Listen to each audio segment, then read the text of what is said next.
Ketika saya baca hadis termasuk alamatnya kiamat, itu banyak zina. Terus yang kedua itu wayurfa'ul ilmu, dan ilmu itu hilang.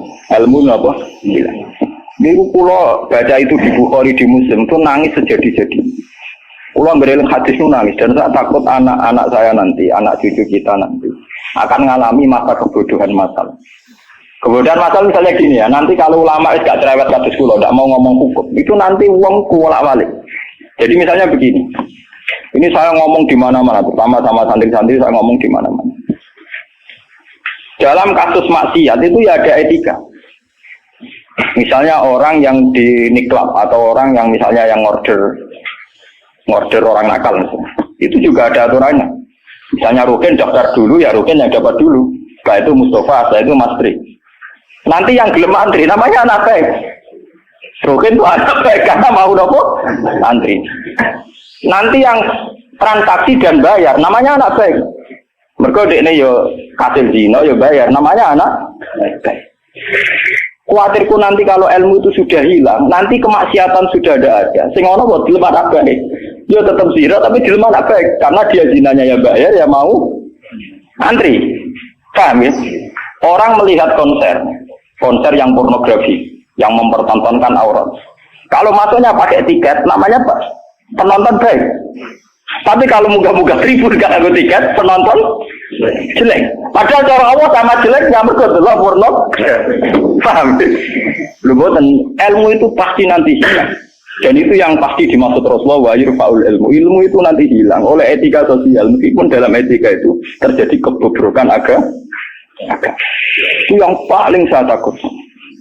Nanti itu kebaikan itu dalam keburukan. Yaitu tadi orang nonton konten pornografi asal kamu bayar dianggap penonton baik. Kamu nonton kok ngarep ben bayar. Terus tengok penonton itu baik sekali. Padahal delok ngiler perkara pornografi.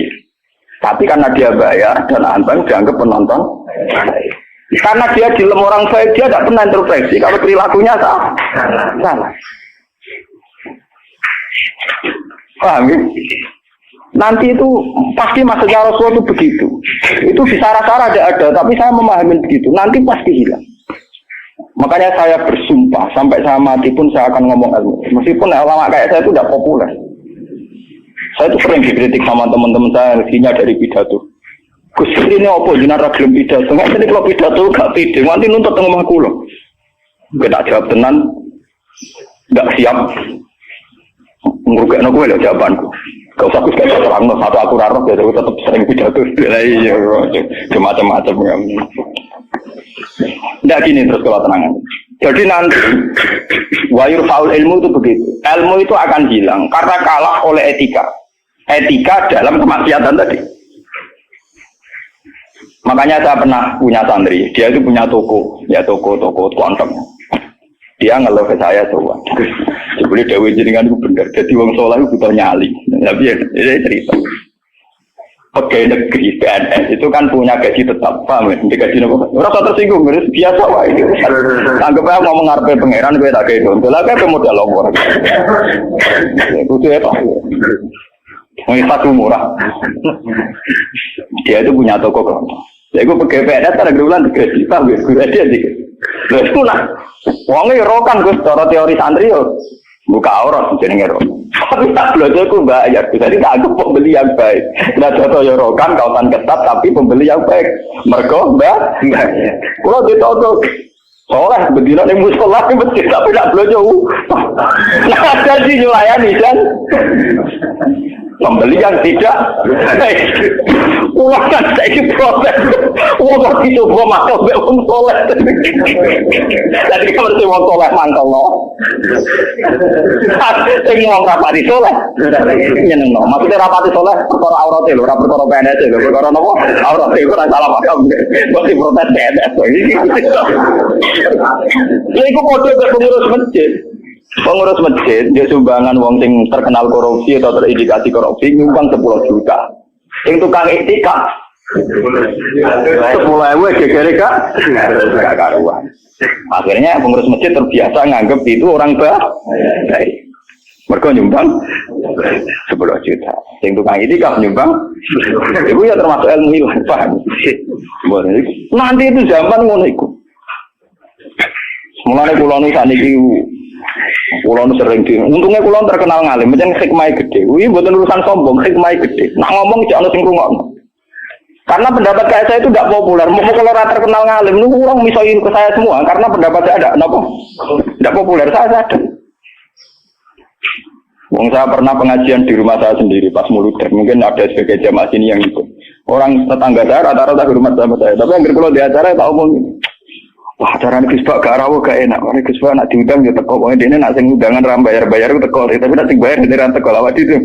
Saya tak omong. Wah, aku nak di acara. Nak nganggur ya teko nak ora apa-apa. Pokoknya nak sing demi anak bojone ra teko malah apik. Iki ajaranku. Kamu saking kepengenku gak gagu masyarakat. Tapi uang ya tetap segan gitu, tetap teko. Tapi tak umum. Saya tidak tersinggung. Ngandikan sampean ndak. Nah ini kalau terus balik. Terus yang ketiga contohnya gini. Kiai ku kados kula nu lebih nyai 5 tahun, bapak wafat 2000. Mumpun mangkel tenan, cara ra eling Quran mangkel. Masyarakat yang anaknya setengah idiot atau yang dianggap gak pati pinter itu di pondokno. Nating iki ora bagus. Yo ngoten niku kadang yo nganti camat mantan camat. Niku kula dicurun, kula termasuk kiai terakhir kiai gede, camat-camat lagi do sewentu. Gus kula nu ndak anak. Problemnya itu dia hiperaktif, ngeten-ngeten. Anak padahal kakaknya di UGM gini-gini. Itu coba yang itu supaya mondok di sini gini. Ya sudah begitu. Untung kalau termasuk kiai sing rapati butuh duit, rapati butuh derajat. Memang tak pisau ya, tak maki-maki nek kula. Lalu cune setelah itu tidak katil mondok di saya karena tak maki-maki. Itu gang beberapa hari. Wong sing ngomong niku wong melarat. Ya orang melarat tidak camat.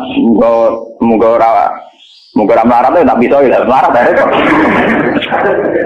Ya gitu.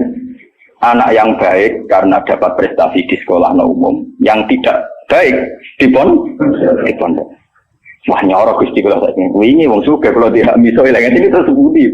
Kan etika keulamaan kan bisa wong melarat ora oleh. Aku kula oleh. Jadi nak miso ora oleh. Aku kula napa? Yo beda kan miso napa? Jadi ono. Nah itu yang menyelamatkan hati saya itu satu, yaitu tadi. Kenapa di Al-Quran diulang-ulang innalladzina amanu wa amilus sholihat. Jadi sebetulnya beginilah, ini yang peringatan ya bagi teman-teman yang mungkin di sini ada PNS, ada orang-orang yang biasa punya selera elit. Cobalah Quran ini dihidup-hidupkan lagi, amanu wa amilus sholihat. Dalam teori Quran pokoknya yang baik itu ngamal soleh. Jadi misalnya saya sebagai orang alim di Pondok Irukin. Dia sudah misalnya idiot, melarat, aneh-aneh. Di Pondok Mastri, terus melarat, aneh-aneh. Pondok Mustafa, melarat, gak pahaman. Kalau dalam teori pendidikan modern, di mana butuh bibit unggulan, ini itu nggak masuk semua. Karena sudah ada bayar, idiot, ngawur, aneh-aneh. Gitu. Itu kan repot. Wah, itu kan repot. Jadi kamane santri kok Mustafa yang ini, wes ratau salam template lah kok dia ini ratulat kopiah, dia yuk ratulat apa? Kopiah, gremeng deh, mesti gak terima deh, nopo? Dua kiai kok ratulat apa? Kopiah. Misalnya tak turuti surat kopiah, kok rapat dia? Wah dia karpet kiai gue ideal. Ngaku karpet deh. Padahal kiai ini kesusu rapat dia kopiah gak pernah mereka, ngurusin dia ini terus kelaparan. Nah ini contoh. Nanti suatu saat ada era, sekarang juga mulai. Sekolahan yang hebat adalah sekolahan yang luar biasa dengan makna santrinya IQ-nya bagus. Siswanya IQ-nya bagus. Pola sosialnya bagus. Pembayarannya nomor penting gini Bu. Pembayarannya nopo. Lah terus akhirnya pondok-pondok pesantren kan kedua bayarnya bagus, kotanya ada bagus, perilakunya. Lupa mau aku ora disangoni pangeran. Wa amilus sholihat. Ngurmat rohenu amilus sholihat. Ngurmat Mustafa ya amilus. Wes ora urip. Wis ora dadi wong. Tapi karena saya punya semangat sarane Quran yang penting aku amilus, ya sudah. Allah menitipkan ngamal saya lewat ngurmat matri, lewat ngurmat roh. Ya sudah selesai. Masalahnya terus nopo? Nah, kalau suwun sing ngaji kula, semangat kenapa Quran ngulang-ulang wa amila sholihan, diulang-ulang wa amilus sholihat. Penting dalam hidup itu amilus. Kula pernah ini cerita nyata. Saya pernah lihat TV. sama ulama-ulama yang kayak saya, artinya tipikalnya ya kayak saya, orangnya alim terus ya ikhlas. Cocok-cocokan kan. Jadi kiai lah ya tahu grup. Modal yang alimnya tak kulo, ya alim tenan. Ya putrane kiai gede. Ya model kiai ini kan buka kertu. Ini tenan mata bui kisahnya apa? Ini ngaji wong tua-tua. Dan aku kan wong enjoy Islam. Tahu tak kok. Gus. Mendingan nak dulu SPC, nopo menteri, nopo sing teng TV wong kok mulyane ngono terus buka lawang ora tau untuk menteri. Terus pokoke mulyane kok ngono. Wis ngono diarani pahlawan. Misalnya ngurumusno ekonomi, ono pertumbuhan apa? Jadi harus tahu iri ta ora. Niki ora ono Gus, kula takok jadi. Waktu lama ya itu kan. Lah aku wong kula ya wong alim gak wajib sungkan dong padha napa ngaline. Lah kula takok. Roh, jenengan nggak widi tak kok, salah ya jenengan nggak widi tak kok. Jenengan cerita awak jenengan ini kok tak jawab. Dia cerita. Kalau kalau memang kulo nih sing wis ikhlas istiqomah mulang masyarakat ratono sing hormati, ono wis digaji, gajine presiden yo dhuwur, gajine menteri yo dhuwur, gajine bupati. Nah ngamal jarane ngamal ini padahal tugas e. Ngamal tenan nak kita kedur ora ono sing tapi ora ono biji. Wah, waktu buka dhewe tak mlebu mobil. Tak rusak yo dadakno. Bupati rusak sing dadakno. Tanduk sing gawakno. Kene mobil lah rusak kudu rusak. Cerita dari protes gak mana kenyataan iki nopo? Terus bar ngene cerita. Kenapa iki jenazah? Jenazah dimantau. Karena latar belakang saya kan kayak Quran, saya sudah pernah punya perasaan terbunuh dia. Artinya saya lebih terbiasa ikhlas kan. Ya orang pun terang non, aku muni ikhlas kan lebih baik dibanding dia kan jurah etis loh.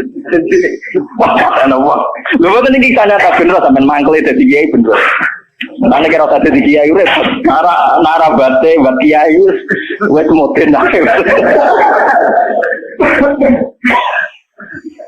Akhirnya kalau itu, ya saya itu ya ada orang sempurna. Cuma kalau sakit ngobati awak kulo biasa bisa.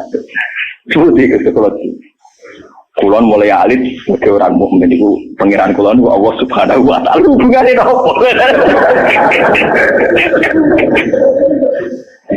Ya kalau pengiran kulo Allah, paribatane kulo nu nulung semut sing kebulet. Utawa nulung anak pitik sing kebulet teng jero pawon sing gak ana wong. Niku kulo ngrasa ibadah. Mergo ngamal kula di sisi ya Gusti Allah. Ana wong melarat, gak iso mangan. Terus kula kei dhuwit 5.000 kelar mangan. Niku kula nggih ngrasa ibadah, mergo sing biji kula Allah lan kalau mereka yang ngisi kan wartawan. Saya ini seorang mukmin, yang Tuhan saya itu Allah, bukan wartawan. Ini kan kok cocok ke keluarga ini kepengin ngobati ngono tuh. Tapi kalah memang tunggu. Kalah itu. Enggak artinya kenapa kiai-kiai itu bangga dengan amal-amal yang kecil, kadang mengekei santri melarat, rantok wedel, kadang ngekei iman. Itu karena iman sama aturan dasar fama ya'mal mithqala dzarratin khairan yarah wa ma ya'mal mithqala dzarratin syarran yarah. Sekecil apapun Anda amal dinilai Allah. Ini penting kalau aturakan. Nanti ada wala batu jahli, ada kebodohan apa masal di mana orang yang rapat tentang ketahanan pangan karena dihadiri menteri dan tetap-tetapnya. Orang itu dianggap berprestasi karena mempertahankan pangan, kuota pangan cukup, bulog cukup.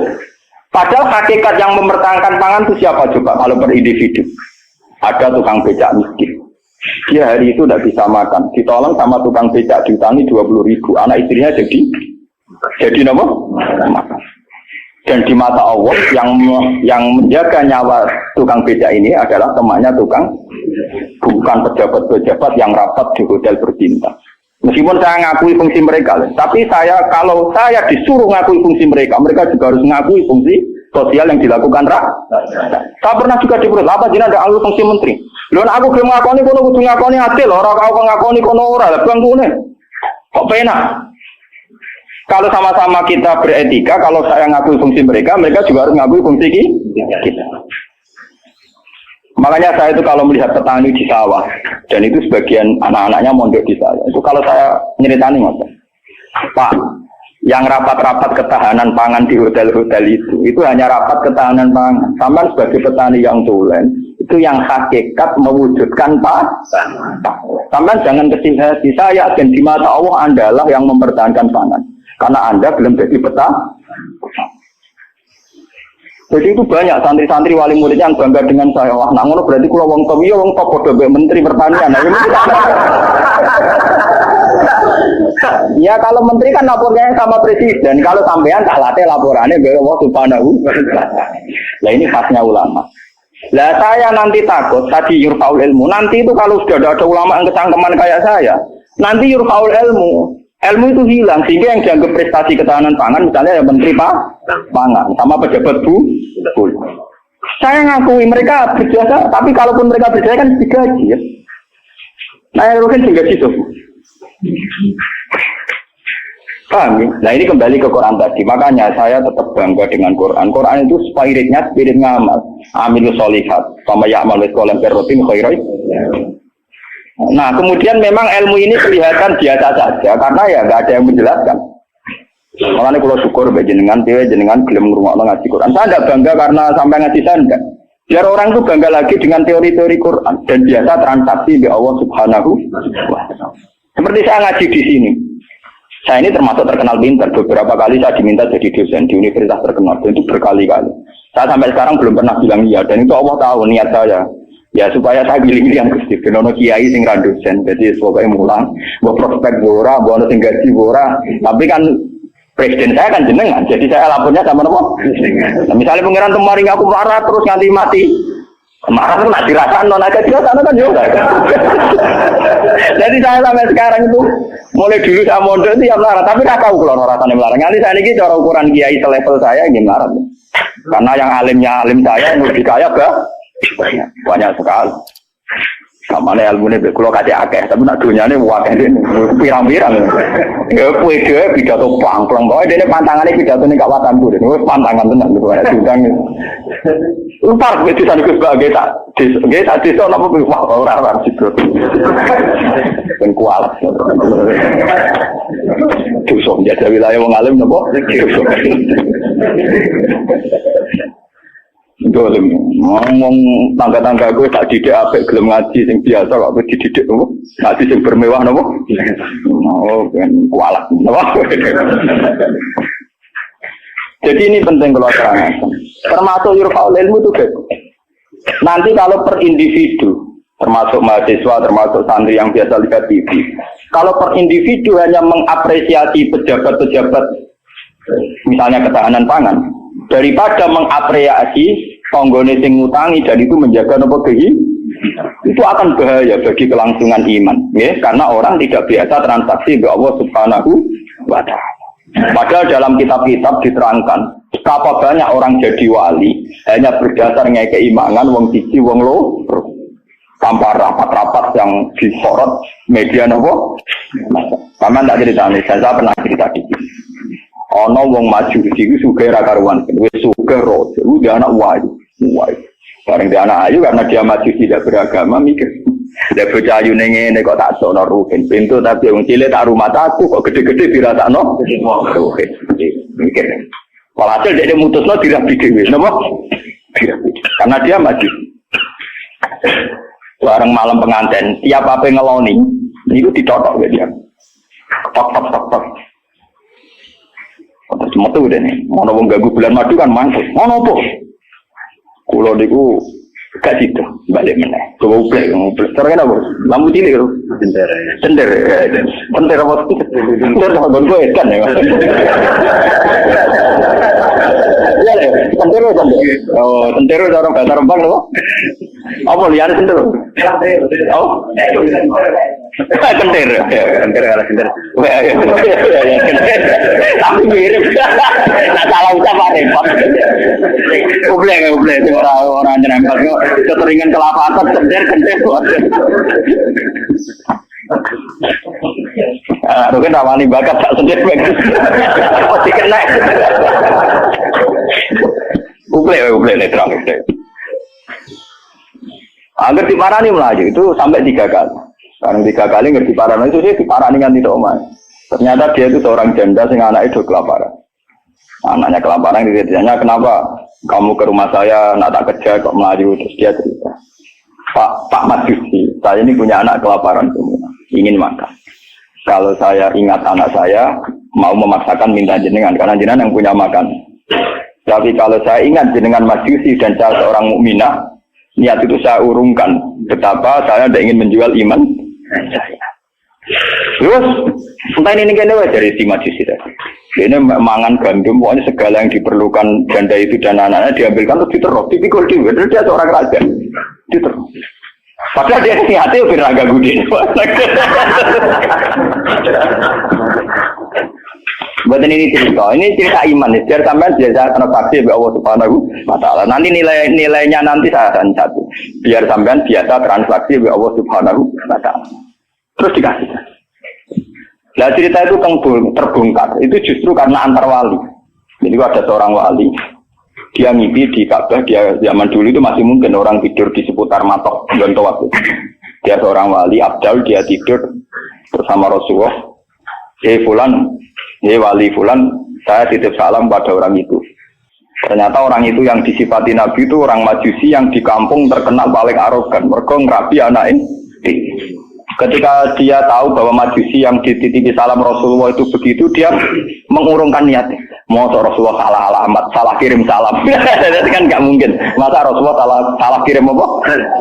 Itu apa takokno rapote elek kabeh. Niku mau Majusi sing saking kurang ajar yang rabi anak. Akhirnya dia memaksakan konfirmasi. Mau Majusi ini diparah. Ya Majusi, saya ini tanya tangga-tanggaan. Tidak ada yang cerita bahwa ada orang benar. Tapi aku ini gue salame sama Rasul.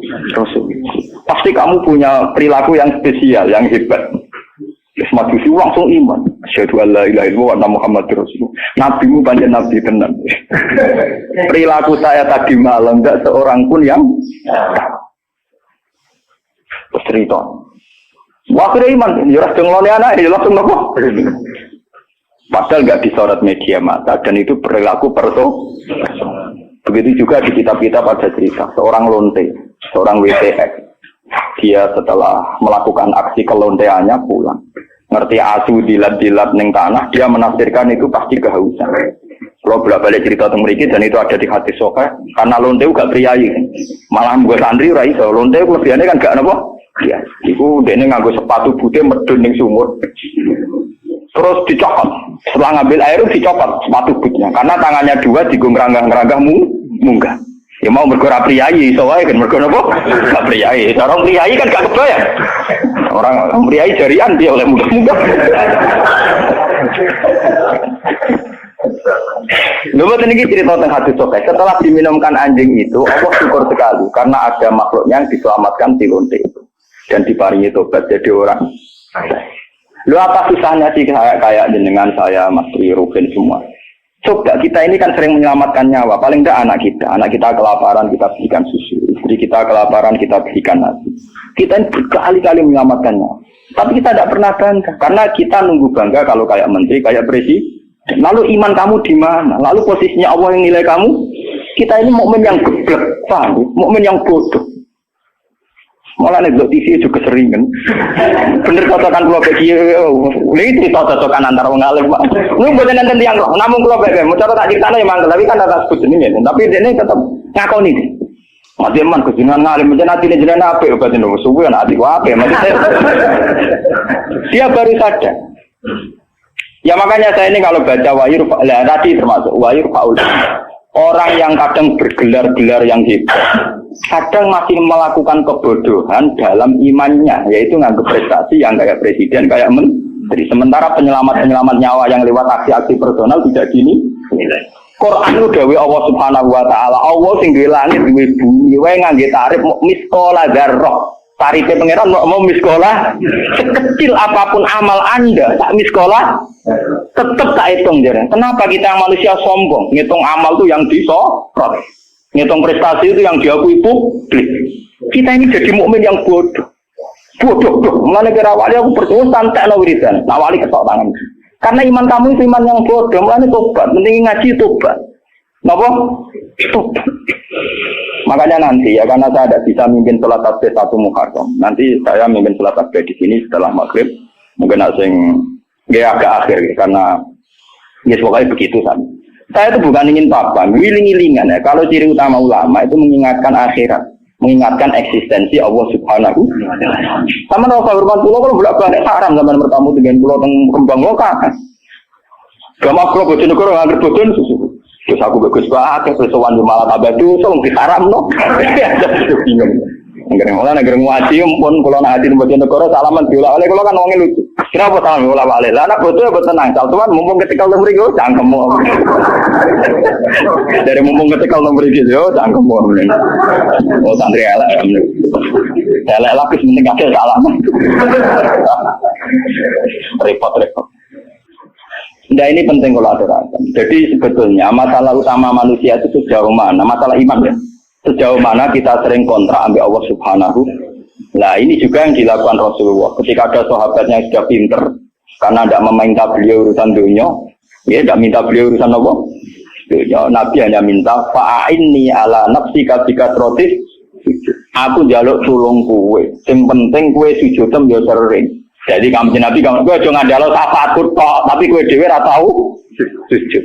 Nah, gue ora tahu sujud itu artinya ora tahu transaksi be Allah Subhanahu wa Ta'ala. Gue ora tahu ta'alluq, ora tahu gandrung ning gone Allah Subhanahu wa Ta'ala. Makanya nanti saya salat tasbih sebagai simbol saya paling ndak kula jenengan nggih jauh-jauh datang di makhluk ora matur nuwun ya ada kula paham ya. Jadi kadang wonten kadang kula ceritani sing ngaji jenengan waktu itu di Gunung Kidul ben aku temeran matur nuwun ada aku wong Rembang. Tetep ada napa? Ya, sudah sampean ora ada gede tetep ada kula. Tetep napa? Sangkem nek teleng Gunung Kidul kok adu Rembang. Paham ya napa? Jadi tetap menang kula, cara ganjaran tetap kata kula.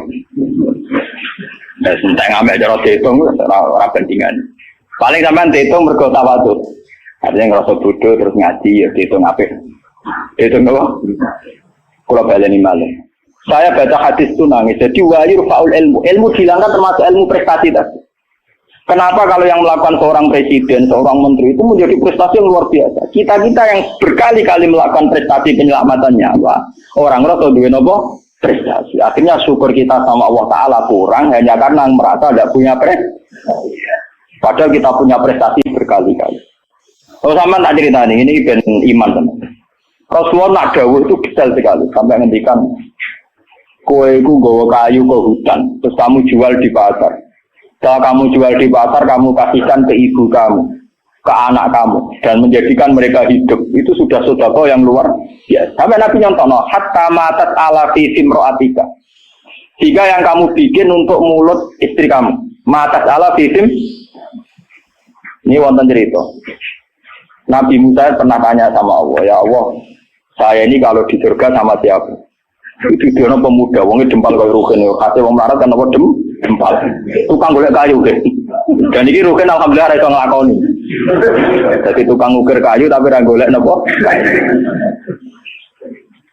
Ternyata anak itu duit orang bikin untuk duit 20.000. Itu yang karena orang Arab itu melaratlah pakanannya roti, Pak. Orang Arab lain melaratlah pakanannya apa? Roti daging. Jadi orang Arab itu roti yang unsurnya itu tengahnya tiga daging. Ini gitu kok roti. Yang separuh dipangan dia, yang separuh digantung. Digantung tengguwo karena ibunya sudah lumpuh.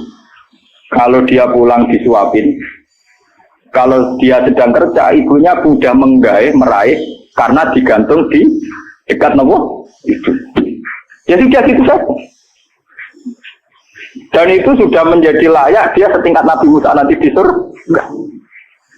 Jadi Nabi Musa, wong itu kan Nabi Musa normal sana kan ya kayak dene kiai, mesti salate cukup biasa dia. Pokoknya dia kan foto ning ngedok. Oh ternyata enggak gitu, mau bakul ning pasar mulai ya gitu aja. Takone ke pengeran. Lah karena apa tuh? Yo krono iku. Kok tak krono apa? Yo krono. Paham mungkin. Jadi kayak keliwat. Ibu mesti krono tuh. Jadi jadi kesempatan. Makanya saya ini sering cerita ke kiai-kiai. Jangan kira saya boyong itu karena pondok saya enggak. Saya boyong itu tidak karena pondok saya. Ora ono hadis e. Wong boyong demi pondok ora ono hadis. Karena demi ibu saya. Karena ibu saya masih hidup. Dan beliau masih membutuhkan saya. Makanya saya sering cerita ke supir saya, nak lihat ibu butuh mobil pamit. Nah ibu rasa pamit. Saya sering bilang itu sama Bapak Kangkang kalau ibu mau derek kemana ada usah pamit saya. Saya kalau selain ibu kan, ya sekarang harus jadi apa? Itu kita ini harus bangga dengan prestasi-prestasi yang dicontohkan Rasulullah Shallallahu Alaihi Wasallam. Tapi kita ini sebagai mukmin bodoh kita kan lihat TV tadi. Kita ininya kan jadi tokoh hebat yang disorot media massa. Sehingga misalnya juga masalah air. Orang yang menemukan obat air nanti diapresiasi secara internasional. Mereka menemukan obat air. Padahal asal usulnya penyakit air karena seks bebas. Padahal rumusnya Kiai itu lebih dari itu. Supaya rakyat gampang tuh rasa seks. Tapi orang yang apresiasi. Orang-orang apa? Maksudnya ngomong ya zina ya selamat. Kita ini nasibnya sih nak nuruti pengakuan publik, nasib kita sih iya. Lalu ciri utama orang mukmin itu anta budawaha ka annaka tarahu fa illam takun tarahu fa innahu yaraka. Ihsan kita, kebaikan kita kontrakkan dengan Allah Subhanahu wa taala. Jika setiap saat kita ngamal seakan-akan melihat Allah atau setidaknya yakin dilihat Allah. Intinya biasa transaksi atas nama Allah Subhanahu wa taala. Makanya saya ngajar di mana-mana itu asik. Jangan kira asik saya itu karena di depan sampean. Mangkel no, cara iling sampean itu mangkel. Semua kadang ngantuk turu, kadang ra paham, kadang pelengahan nuruti ngono gelo. Cara kula nganggo taklim muta'alim sak bubar to sampean. Sampean nganggo dalil ra sopan ya, Pak. Tapi saya itu enggak nganggo dalil taklim muta'alim. Kalau langsung nganggo Allah Ta'ala kesuwen. Repot. Cuman gelo. Cara etika taklim muta'alim gak mlebu kabeh sampean. Nek ana gurune teko kudu muat bar kabeh. Nek duwi ora oleh melengak, terus soalnya tutup. Cara sampean ngaku kok istilah talim nopo tutup. Ini penting kalau aturan. Terus kalau suwon sampean harus secerdas sahabat ini. Kalau sampean sudah tahu saya ini misalnya ulama akhirat, ya hubungan saya dengan jenengan harus urusan nopo. Kadang masyarakat tuan yang kadang ngawur banget. Kulo nu gak ada bapak, gak ada guru. Memang sebagian saudara saya sekolah umum, karena yang tidak diplot jadi ulama. Tapi yang diplot jadi ulama itu guru-guru saya ini tanyakan Lukman kalau nggak percaya. SD saja enggak. SMP apalagi SMP. Kiai-kiai ini sudah tirakat sebagian anak yang calon pewaris kealiman itu bahkan nggak merasakan sekolah nopo. Tapi masyarakat enak saja, wis ngerti kiai ini ngono, anaknya apa tipen maru atau apa ujian di udungannya. Ya. Saya itu pernah punya kakak wakil bupati. Wakil bupati jadi bukan calon. Saya belum pernah main ke rumahnya. Tanyakan Lukman. Saya itu hanya sekali main karena beliau pas mau haji. Dan itu di keluarga saya dihormati. Memang saya plotnya ulama, ya etikanya begitu. Padahal kakak saya itu sering ke sini, ke Tonggo dulu ketika saya masih kos di sini. Ya karena aturan dasarnya gitu. Yang tidak ulama, harus ulama itu dipegang. Padahal itu kakak saya. Dan itu ya nggak saling menyinggung, ya biasa saja. Kayak tenang saja, itu ya tenang saja. Wah itu kalau logika sampean kan aneh. Tapi kalau di keluarga saya biasa. Ya orang tersinggung kakak saya. Memang yang tidak ulama, kawan. Ngomongin gagal. Ketika ada euforia, namanya punya dulur wakil bupati, wah saya pinjam mobil. Saya tidak pernah. Zaman itu saya miskin sekali ya. Kalau kesini yang B, ya biasa nyetop dosa, nyetop angkot di jalan. Gus gak nyilem mobil kakak, cangkem ulama, buat itu mak kayak kue. Saya emang cangkem saya, memang masyarakat biar tahu. Ulama udah didik kayak kue. Ya logika mereka kalau nggak pinjam mobil kakaknya, wakil bupati ke Umbat. Cangkem ulama pada anak kue. Akhirnya mau sadar. Sebenarnya ulama tenang. Jebule gak guyon. Maksudnya mereka sadar. Nah aku ragu guyon. Guyon dia semua tak tirakati tenang. Saya tuh mangkel kadang. Ya itu tadi. Saya ini kan sudah begini. Potongan saya kan potongan kuno. Lu mau tanya gue? Semuanya sesuatu kuno lu. Aku kepengen jadi wakil bupati sampai kepengen jadi bupati. Kepengen apa bisa bilang? Kadang kita omongin, sing mampu wudu kita omongin. Ya Pak kalau tirakat ngene ora kepengen dadi ngene iku malah mbok ndongakno sampean apa? Dadi. Mboten ngoten Gus maksudnya jenengan akhirat wis akhirat kula unggunya ben. Ya tapi jojo tulung aku ini kok. Tetep ae. Ini wong badhe wonten tiyang daftar tentara nggih tuan kula. Wong bupati tuan kula mateno. Apa rak mangkel iki ya sopan artine dene yakin dengan Kiai Mandi dari sini kan sopan. Tapi sisi di duniawi kan enggak. Aku yang Kiai jujur tak omong. Wong senengane bingung kula bingung terus. Aku nak ndongakno kowe kuwatir kedurian. Ora ndongakno jare tamu kon ya enggak bingung. Tuh tiga sepuluh, mereka berene gue bingung aku tak omongin, guys punten aja tapi kayak ini nasib. Coba kalau zaman sahabat tidak begitu, Rasulullah sudah bilang, karena dia sering khidmat, gue jalu tak turuti. Dia mikir beberapa hari terus dia sadar, ya dunia gue penting, mesti kiamat. Rasulullah orang yang begitu penting yang kersane Allah Subhanahu, mesti aku rantai urusan dunia, jalu urusan akhir. Coba kalau antara sampean desa hubungannya kayak gitu kan seru. Meskipun ya tidak mungkin aku swargane beroke nawar ya tidak mungkin itu mukhal. Tapi kan lumayan tuh paling enggak beda kelas kan iso dulu. Loh karena saya juga tidak mau sekelas dengan guru saya. Aku diomongi kayak contoh kula nu. Wes habis ngandel kula cukuman oleh teman-teman. Ini anak swarga awal guru jenengan tuh sungkan gak enak. Mumpun boten usah Gus, wis oleh biasa wae mengke pancet nek kula kanca ngopi Gus mriko. Dadi dekne ora seneng den swarga ora kanjeng Nabi ora kiai ora seneng. Ning donya wis dino ning akhirat apa? Gak seneng. Gak bebas apa? Lalu kira tawar aku kan. Dadi kowe ora ngene-ngene iki. Anggo nak kangen ya sowan. Tapi bariku bunga-bunga ning swarga iki. Ning teras-teras tak pawon-pawon. Jadi tangan-tangan kadang ngomong cerdas jadi mus aku cugeman oleh teman-teman mari swargane para nabi para wali itu gak enak dari mereka napa tangan-tangan yo masuk akal iya iya kata teman-teman yo enak oleh teman-teman yo berat napa